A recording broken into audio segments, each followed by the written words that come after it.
Ronald E. McNair, 1950 to 1986. Astronaut and physicist Dr. Ronald Irwin McNair became the second African American to enter space. He died during the 1986 launch of the Space Shuttle Challenger along with a crew of 7. Ronald McNair was born in Lake City, South Carolina, on October 21, 1950. He has a famous story that's been told by his brother. At 9 years old, Ronald sat at the Lake City Library counter, and he would not leave until the librarian gave him his books. The South was segregated when Ronald was a boy. People had to remain separate because of differences like the color of their skin. Even though the police were called, Ronald left the library with his mother and brother and with the books he felt he should be able to read.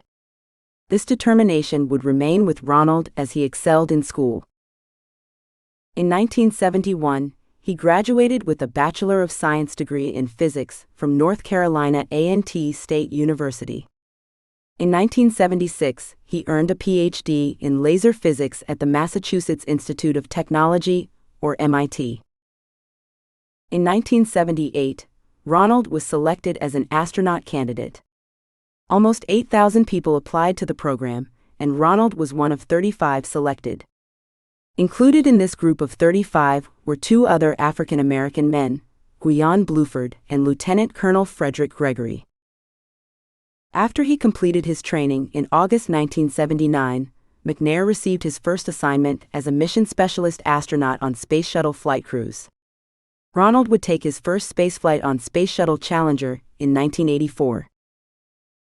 During this flight, Ronald's crew member and fellow astronaut Bruce McCandless became the first person to perform a spacewalk without being tethered to a spacecraft. Ronald operated the shuttle's robotic arm that moved the platform where Bruce stood. They would use this process in later Space Shuttle missions. In January 1985, Ronald was assigned to the Space Shuttle Challenger. This mission included carrying a small satellite, the Spartan Halley. This satellite would observe Halley's Comet as it approached the Sun. A comet is a large object made of dust and ice that orbits the Sun. Halley's Comet is one of the few comets that human eyes can see every 75 to 76 years. Ronald and one of his colleagues would use the robotics arm to bring the Spartan Halley back after the satellite recorded Halley's Comet. Sadly, on January 28, 1986, the NASA Space Shuttle Challenger mission ended in tragedy when the shuttle exploded 73 seconds after takeoff. The entire crew of 7 died.